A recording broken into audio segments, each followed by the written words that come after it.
What's up YouTube, this is Tubedigga. Very quick and dirty video on how to put drum and bass jungle together in the MPC. We're using MPC 1 with the MPC 3 firmware. So I'm just going to load in the hot pants break.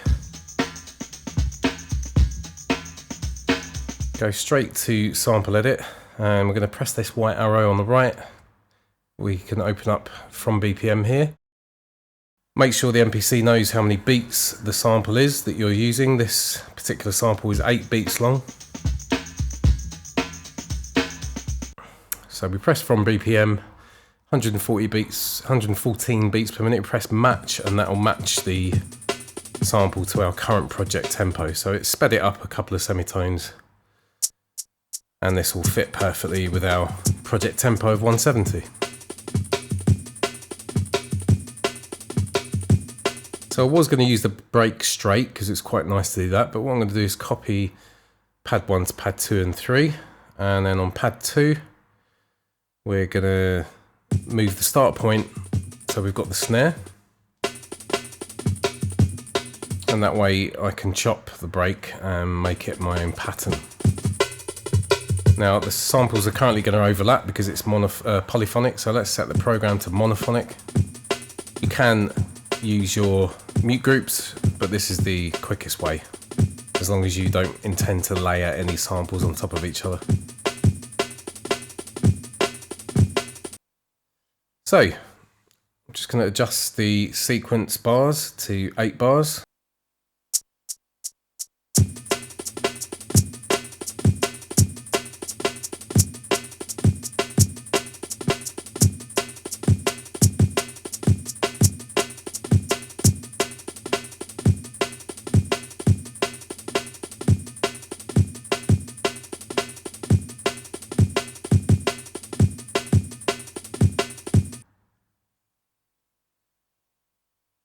So I'm going to put the pads into all mode or zones, and this means we can edit all the pads, and because it's a little bit dull I'm just going to change the filter for all of our pads to a low pass 6 pole. I think I can't actually see the screen whilst I'm recording this, but as you can hear it really brightens it up. So you can choose, some of the higher pole numbers. It just basically affects the frequency response basically of the filter there.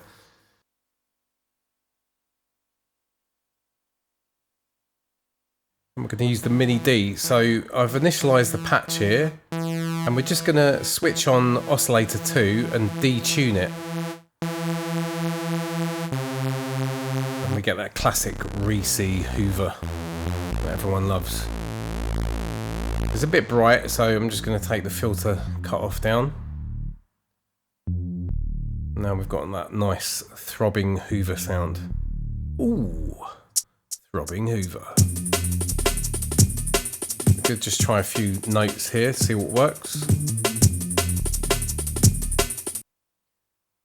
That's not how the Hoover's going to end up sounding. I'm going to beef it up a bit. This has got a good EQ section in this plugin.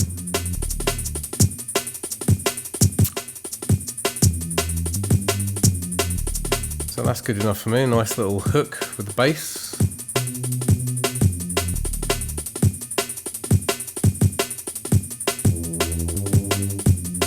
Open the filter up a little bit. I do a lot of tweaking of this in this video, and also this kind of basic idea is going to loop over a lot, so you might get bored, but there's lots of information to unpack. So this is the EQ section here of the Mini D. Oh, we've gone back to the filter.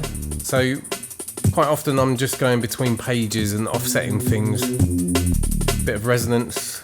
This contour is basically your envelope amount, and we've got attack, decay, sustain and release for that underneath. A bit more resonance, maybe open it up a little bit more, close it down. Just experimenting. So that's a bit too much. There's a sweet spot with this Hoover sound. You want it just detuned enough to sound a bit sinister, but it's not detuned enough it just sounds flat. So here I'm finding a distortion just to try. So you can get some nice sounds out of this, but this isn't what I was looking for. It's quite nice when it kind of makes it kind of pulse. It's quite nice, but I don't end up using this. But it is quite nice. It's just not what I wanted for this, so I think it sounds nicer like that. It sounds darker and deeper. So the tube drive is good, because it doesn't give it that kind of overly distorted sound, but it really thickens it. So I like to add full headroom and saturation.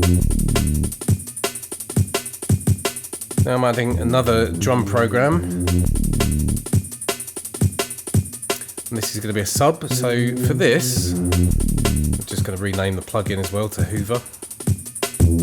Say it every time, guys. Really important to get organised so you don't get lost. But with MPC3 it's a bit easier now because we've just got these dedicated track programs that are integrated.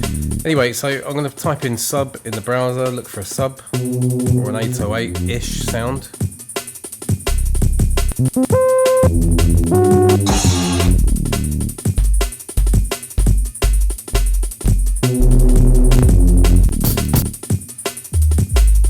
There you go. That's what I'm looking for, that nice fat boom. So this is in a drum program. I'm going to just pull the layer level down a bit and put it to note on so I've got control over the length. That's the thing with bass, you've got to consider the length of your notes because it's such a, or it occupies such a big space in the frequency range. So here I'm in the pitch envelope page and we're adding an amount of pitch so it kind of slides down. So we've got a pitch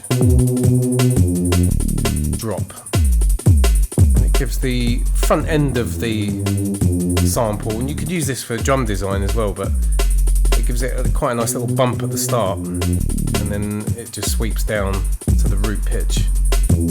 That's quite nice, let's put that in. Just simple one note going to 16 levels so we can add some extra little pitches along the way.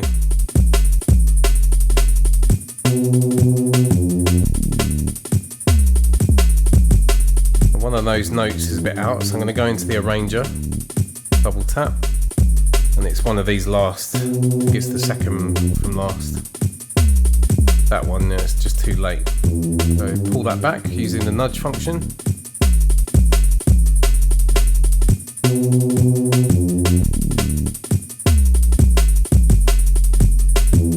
So with these two bass lines, the Hoover and the sub, sometimes it's quite nice to, you know, resample the plugin so you've got that as a sample as well, and then you can add the Hoover and the sub to the same program so they choke each other, because you really don't want these big bass sounds overlapping anyway. But that's why I set the sub to note on, so I've got control over the length so it doesn't interfere with the Hoover.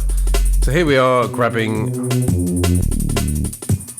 the old aim and break, of course, and what I'm doing here is just isolating the main kind of section from the kick up to the crash, or just past the crash before that last snare. And I'm going to press process and extract this as a separate section because there's another snare that I really like up here. This one. Actually, it's not that one, it's this one. It's got a really nice pop. This is my favourite aim and snare out of all of them. There's quite a lot to choose from in the break, what with it being 6 seconds long. So I just want this section, just so I've got it to trigger. And then I'm going to add them to this drum program. don't know what happened here. I think there was some bug because when I was pressing this pad, even though it's not the sub program, look, you can see it's cutting the sub program out. So I think it's just a little bug with MPC 3. But as soon as I added a sample to it, sorry, it's all going a bit wonky here. But yeah, as soon as I added the aim and break to that pad, it kind of cleared that bug. It was almost like it was thinking it was the sub still. Anyway, so this section of the aim and break, I've taken pretty much 5 beats because it's got the crash at the end. It would just be a perfect bar if we hadn't captured the crash. So we tell the MPC it's 5 beats, and you can see it tells us the correct BPM for the aim and break, which is around 138. So our from BPM has worked now. So that's all nicely timed up. Now I'm going to copy the break over the 4 pads. So again on pad 2 we've got the snare here.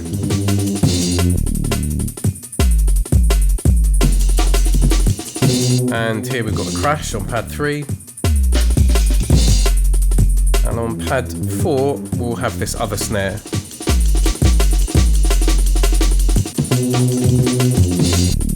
Sorry it's all a bit messy and out of time, but I'm just, obviously, this is what I do when I make music. I'm just adding samples, playing around with them on top, and the precision comes later. So what I've done here is, or what I'm doing here is just checking how many semitones the aim and break was pitched up, which is 3.43. So the main break I can see there. So then I'm just applying this to that snare that I isolated as well. So I've pitched that up the same amount.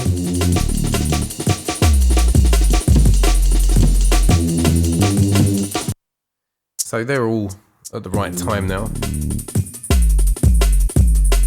And the pattern I'm going to put in is going to somewhat match the hot pants pattern. I'm not going to have them playing at the same time though, because I want the aim and break to sort of slam in a secondary sequence. So this pattern that I'm putting in here is pretty much following the hot pants, but it's not exact. You can see it's all nicely timed up though. And that's the beauty of from BPM, the old school way of literally pitching up and down your samples to get them timed with your sequence.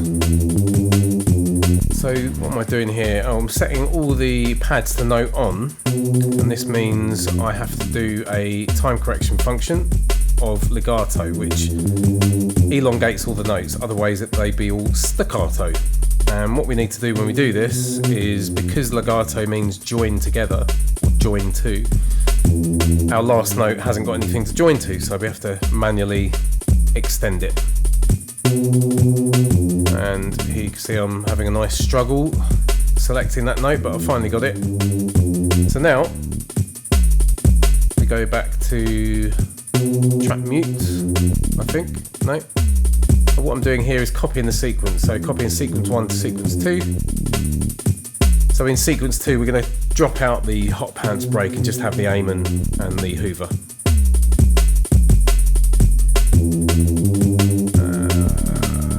I think I'm just clearing the notes there. Yeah, so this is sequence 1 with the hot pants break. And I'm going to clear the aim in sequence 1. So now, when we switch to sequence 2, the hot pants break will be gone, and it will just be the aim and the hoover. But as you can hear, I need to do the legato on the aim. There you go. Now what I could have done is just copy the events from the sequence menu, and I could have just copied all the events from sequence 1 to sequence 2, but it's okay. We're still alive, still breathing, everyone's fine. So here the snare, the crash is just a little bit off. so I need to just adjust that and add another little note somewhere around here.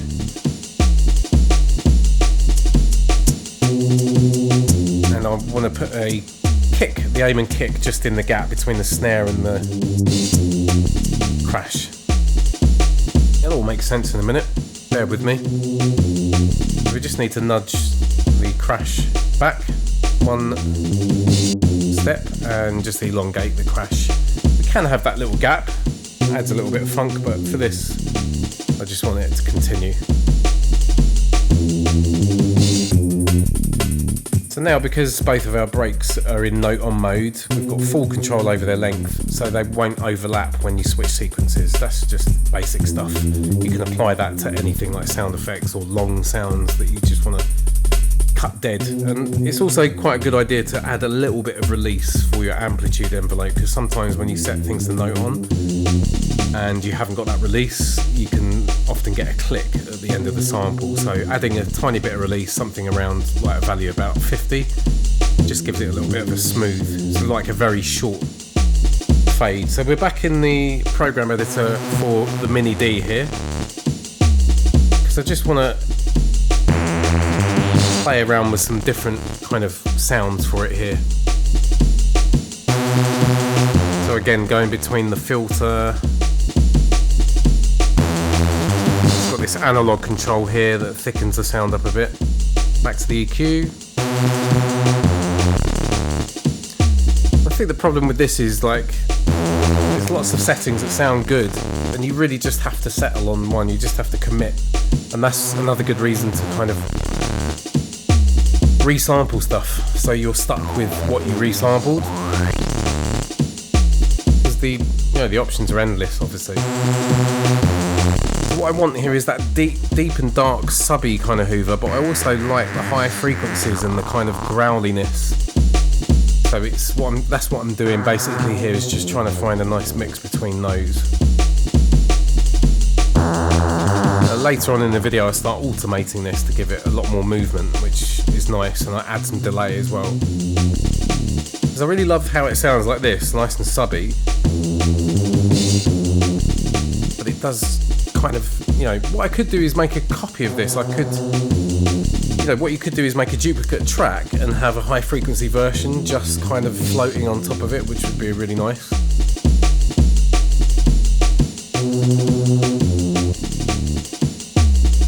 This is the amp envelope at the bottom.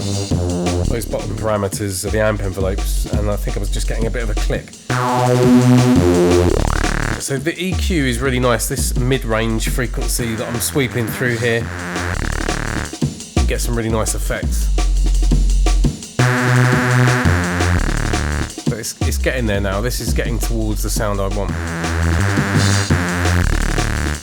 It's kind of thick and subby, but also has that mid-range and high frequency grit as well.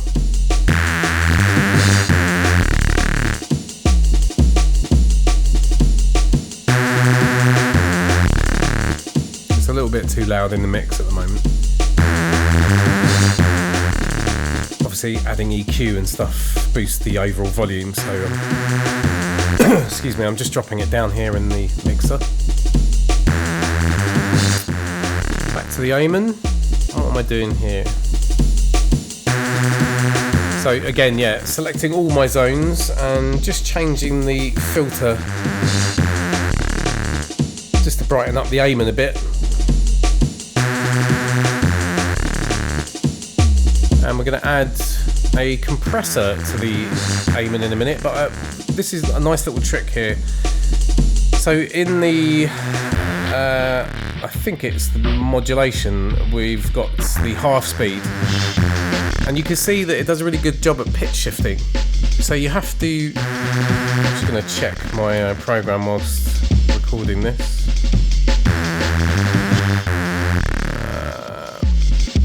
So adding a compressor here. So just back to the half speed. I know we're looking at the compressor at the moment.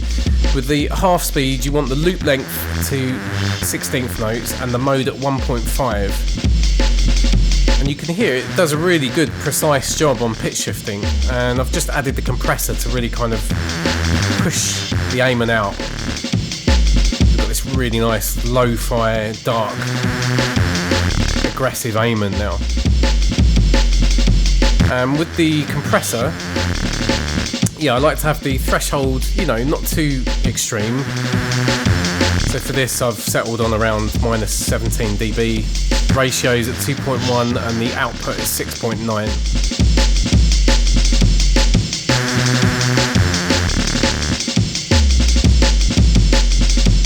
And there is a little bit of kind of distortion on this. I think I correct that just by, it is literally just a volume thing. You can see it in the mixer with the Amon. Just a slight adjustment can get rid of that.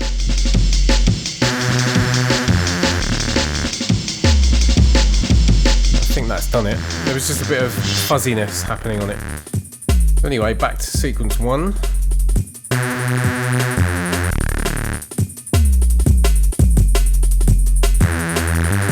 Just making that hot pants break sit right with the Amon as well.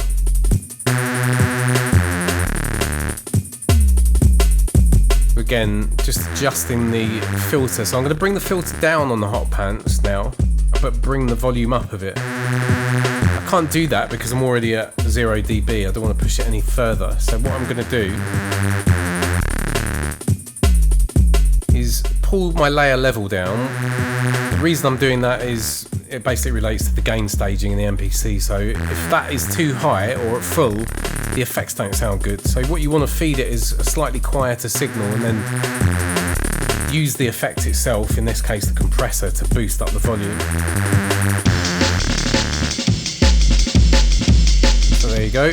They don't sound too bad together.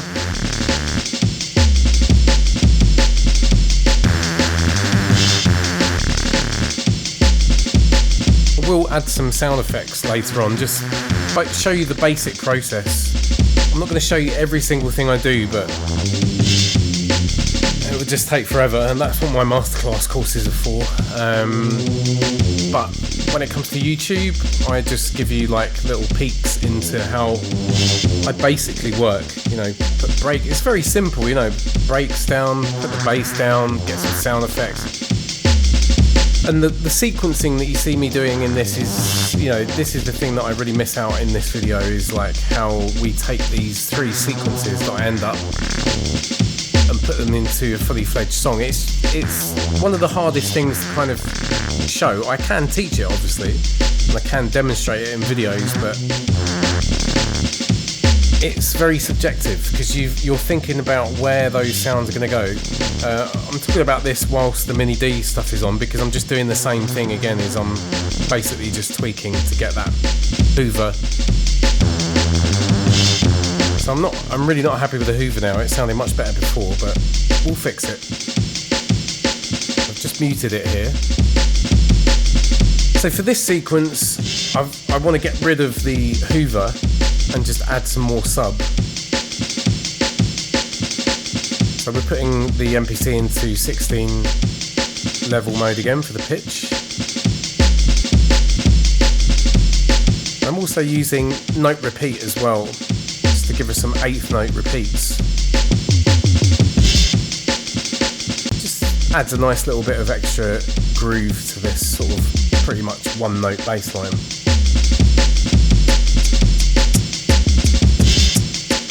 Just some extra notes there in the gaps where the Hoover would have been. They do overlap a bit later on in the video, so apologies in advance for that, but I removed them. It's just, you know, part of running the track whilst I'm doing the work. I'm sure many of you guys work the same way, is that you're just layering stuff up and it might clash initially, but you just bin it off eventually. Again, I know a lot of you guys don't mix whilst you work, but I have to. If things don't sound right, I can't just carry on sequencing if something sounds bad. Just putting the hot pants break over the top just to see how it sounds. They don't sound too bad together. Hot pants is quite a bit brighter. And I think I also missed out telling you why I changed the filter as well on the MPC, on the Amon break. So anyway, I'll get back to that. What I'm doing here is isolating the shakers so we can get some shakers from the hot pants break over the top of the Amon. So I'll tell you in advance what I'm going to do. So although I've got 2 shakers, so this is like 16th notes having the shaker here. It's just 8th note beat repeat, but it's playing the shakers which are 16th notes because you've got the 2 hits. It sounds quite good, but what I'd like is more control over the 2 different sections of the shaker. So what I'm going to do is isolate the first one here, just by adjusting the end point. I think I try and find some different shakers because there's loads to choose from obviously in this break. But eventually what I end up with is just one part of the shaker on pad 3. You can see flashing there. The other part of the shaker I have on, that's what I'm looking for, is like just shortening it. So it sounds quite good as it is, but basically I'll copy it to pad 4. So on pad 3 we've got the first bit, so it's just like, it's actually a tambourine, isn't it? It's not a shaker.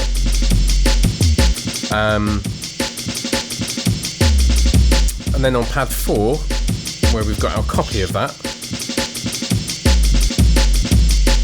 I don't know what I'm thinking about right here. So we're going to isolate the second bit of that shaker. And then we're going to put that in the gap where the first shaker was. So they're 8th notes at the moment. What I'm going to do is copy the entire row. So just select them all, press copy. You can see it's copied them, transpose them up to pad 4. Now because we're in 8th notes for our time correction, we need to change that to 16ths to give us the resolution on the grid. And then I just shift those forward and you'll hear them come into the gaps now. There you go. So yeah, I've just replicated what it was, but now because we've got those on separate pads, I can play about with the lengths and get them a lot cleaner, because just like they're just a little bit, splashy sometimes. It's quite nice if they're nice and choppy like this. But you'll have to bear with me, I'm playing around a lot. As said, these are all just little sort of insights into different techniques that I use, just so you guys can apply them to your own work.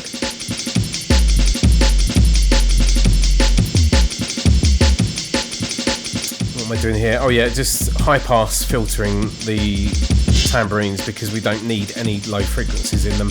Even though there's very little, it's still good to apply high pass filters to sounds where you don't need any low frequencies. It does make a difference. Again, I'm just trying to find different sections of the tambourine here. They're all just slightly different. Some of them might work much better than others, and it's just worth having a little dig around. Man, I'm getting so many texts today. This text is going off and off and off.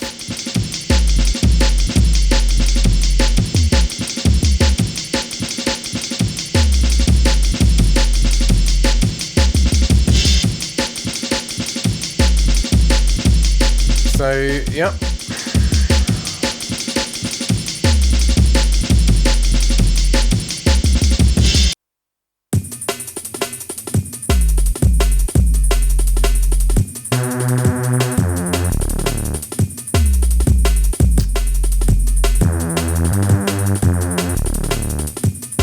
So I think this is where I start automating the Hoover.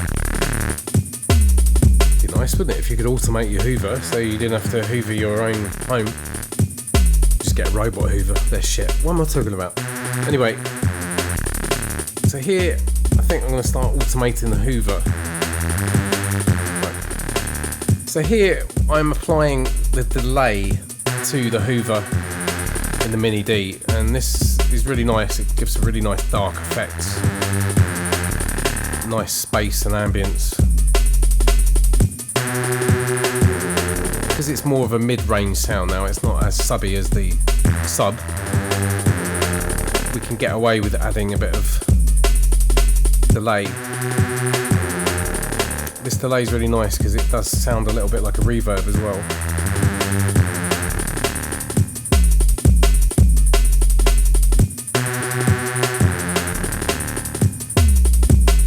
So because I like how it sounds with the different timing, time parameters, I think that's why later on I start automating them, so I get a mixture of the two. And I think that's the key really. If you can't settle on a particular parameter setting, then just automate. So some sections have got something happening somewhere and then something different happening somewhere else. Simple as that. Just adds a little bit more interest so the sounds aren't just doing the same thing. That's all obvious stuff. But yeah, you can hear how that delay just sounds super dark. So here we go, press and hold shift and press the step sequence button. And just as these 8 bars go along, I'm just adjusting the time parameter of the delay here. Take it out of automation mode, just in case. Just in case we adjust another parameter that we don't want to automate. So here I'm thinking about automating the filter, but I think I eventually just automate the EQ. Because as much as the filter's okay in here, it doesn't really add so much when you tweak it. Again, this is a good reason to sort of automate stuff that actually works. So in this case, this mid-range frequency, as you can hear, it just sounds so cool now. That's where we get that real gnarly kind of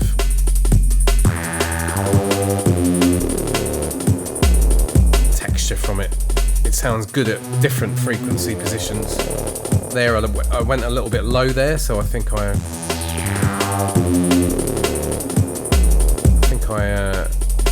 overwrite that. Yeah, just there. It was just a little bit low, a little bit intense. Just here.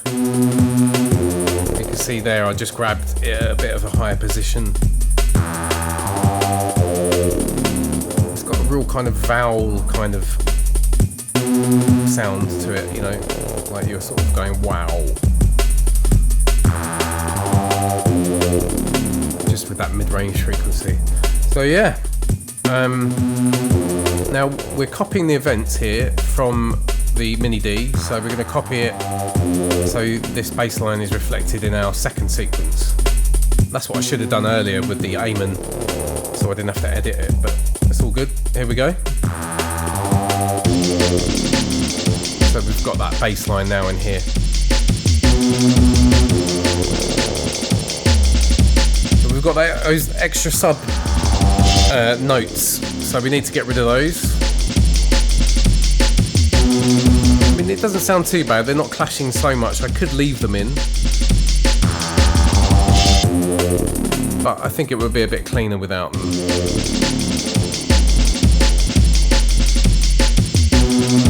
So we need to go press and hold the erase button and just literally press the pad, take those out. Just these last 3 as well.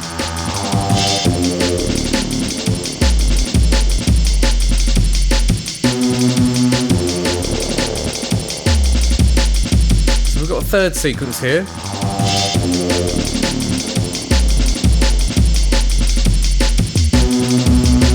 So we need to get rid of the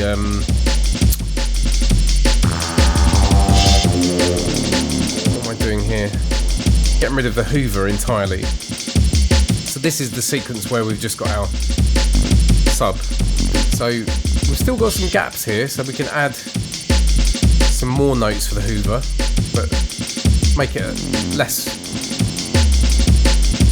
elaborate than the original Hoover melody.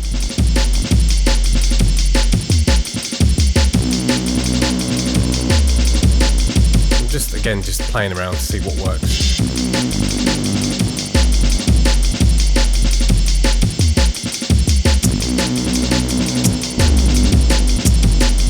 which that doesn't. Let's try again. So that's a bit better. Just basic 3 notes, simple. And again, we can automate our EQ section and the time for the delay. So there, it's nice and short. We can give it a bit of extra time there.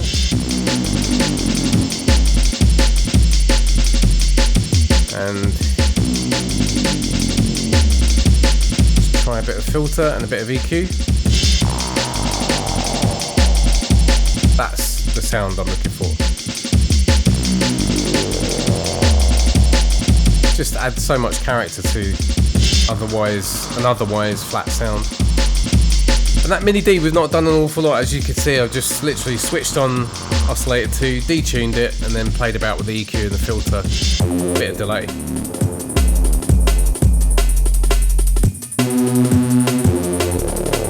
So I'm just going to do a little bit of sound effects, sound design. So most of my tracks have got, you know, a break, a bass line, maybe 2 different bass sounds like this one. And all I really do is just add another program, and I call it SFX. And then in that program, I can add anything from, you know, vocal sounds like this. There you go, just some simple percussion sounds.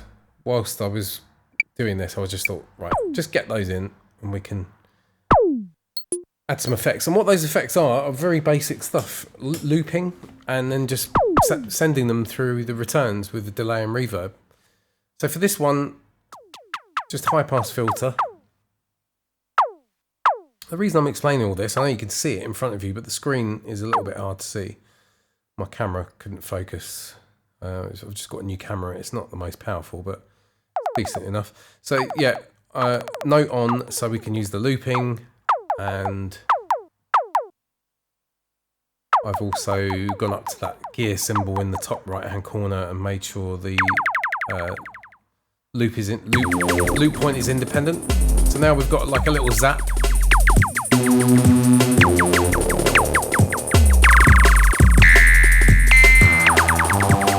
And I'm just playing around with the time just to see what works, just what sounds good. It could be the loop length, it could be pitching it up or down. Just tweaking. That's what I do all day long, you know, I'm always trying to find interesting ways to manipulate the sounds. So we've got the pitch envelope here.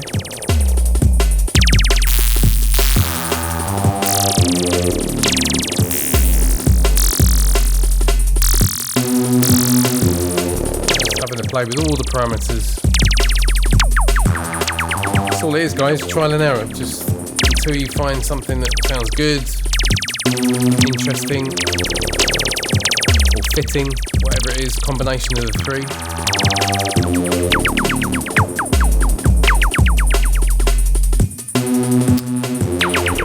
And opening up send 1 to send it through the reverb. So now we're going to slide across the mixer, go to return 1 and go to the effects for it, which is the air reverb. I've just massively increased the time there, and we're in the EQ section for the reverb. I'm just going to make it a bit darker by turning the high frequencies down there. Now we're in the delay, which is on return 2. I'm adjusting the time. A little bug in there where it wasn't picking up the sync, so I just switched the sync on and off. And I like to use the quarter note dotted for this. I put the panning in the middle and add some resonant frequency business. And then you're in space territory. So this is our next sound effect, which is just a little percussive blip. Adding some LFO to the pitch, square shape, and if we loop it, we can now get a classic dub siren. Literally just from one small percussive pip sound. So yeah, just changing the filter on that as well. Again, we don't need a Any low frequencies in there. Turn the layer level down, it's a bit too loud. There we go, classic dub siren. You can go on forever with this, like all the different speeds, different pitches.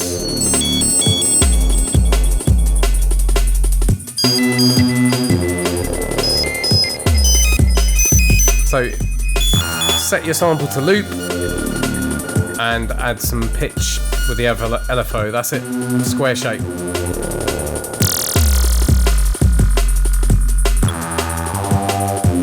So we've got a third sound here, which is, I think I'll just keep it like this and just add some reverb and delay and it sounds nice. And just at the end of the 8 bars, I think I just put in 3 little notes. Just as a little kind of little motif at the end. That's what you want to call it, motif, is that right? Some sort of little triplet pattern. Add the other 2 in. And that's just the basic stuff, you know, how I lay down effects, make them sound alright, make them fit, just place them in at random points.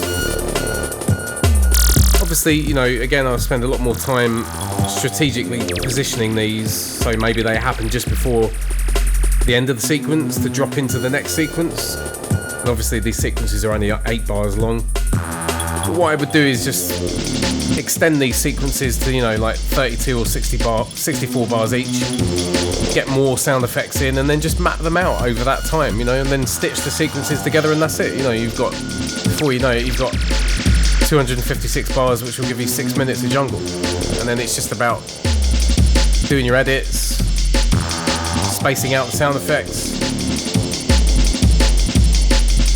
But I've literally just, you know, there was no pre-planning to this at all. I just thought, oh, let's do something with a hot pants break. Then I thought, let's do a tutorial. And then I thought, let's add some bass, amen. You know, it was just all very impromptu. So that's why it's quite quick and dirty. But obviously there's a lot of information that you guys can apply. So that change in the Hoover doesn't work for me. I don't think I'll bother changing it just for the sake of this video, but the notes just don't drop into each other very well. It's not a very good match.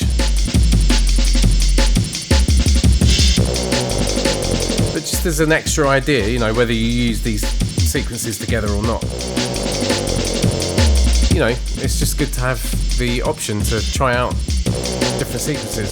So what I'm doing here is transposing my aim and breaks, so I can sort of basically remix the pattern on the fly, and so we're literally just triggering different, yeah, there you go, just different kicks and snares along the way. It's just the quickest way, you know, as long as you've got your break chopped up on different pads, just transpose the notes so it triggers the different sections. Simple. Saves you manually programming and loads of stuff, you know. I mean, I don't think of it as cheating, I think of it as working smart. So you're not just sat there trying to find, you know, all these different notes. You literally just try it, trial and error, you know, just grab some notes, transpose them, see what happens. Keep it simple.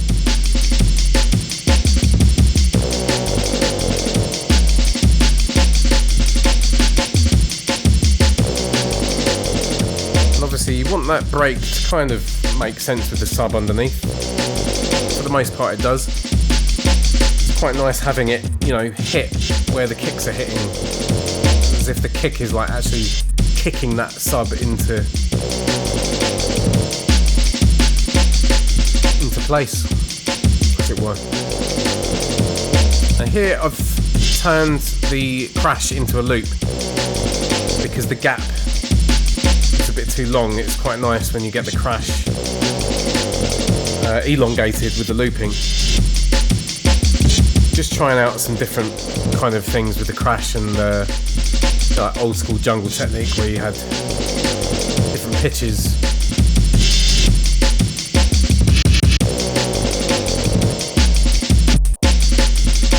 And with a kick drum now. So using note repeat, just add some. So they kind of match the sub at the end.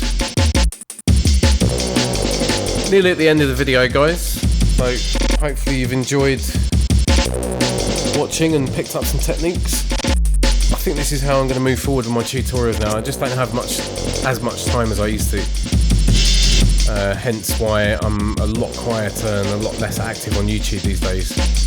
But when it comes to doing videos, I think this is the way forward for me. I'll just do it when I get the idea in my head, record the voiceover after. Might be a little bit chopped up, but at least you get the information. Spread the word. And it won't just be jungle. I will be doing some other tutorials on different genres when the mood takes me. Here, as you can see, I've just added some note repeat for a snare to give us a nice little snare roll. I've selected those 3 snare notes. And what I've done is just shortened them a bit. I know it sounds a little bit dirty at the moment, or a bit rough, but what we can do in this instance, so again, I'm shortening some of these notes, it just gives a little bit of extra funk. So there, where you got that little gap. So yeah, with that snare, I'm just adding, what I said to you earlier, is just adding a little bit of release. So you might hear it there, it just sounds a little bit cleaner now. And by the way, those snares were 16th note triplets. I've realised that just doing 16th notes can sound a little bit flat. Anyway, that's it, guys. Hope you enjoyed the video. If you want fully fledged masterclass courses, please head over to courses.tubedigga.com. If you want private lessons with myself, please contact me at tubedigga@gmail.com. Or you can contact me on Instagram, follow me on Instagram. But I will endeavour to give you some more YouTube videos in due course. And hope you're all well. Big up, thanks for watching, and I'll see you on the next one. Peace.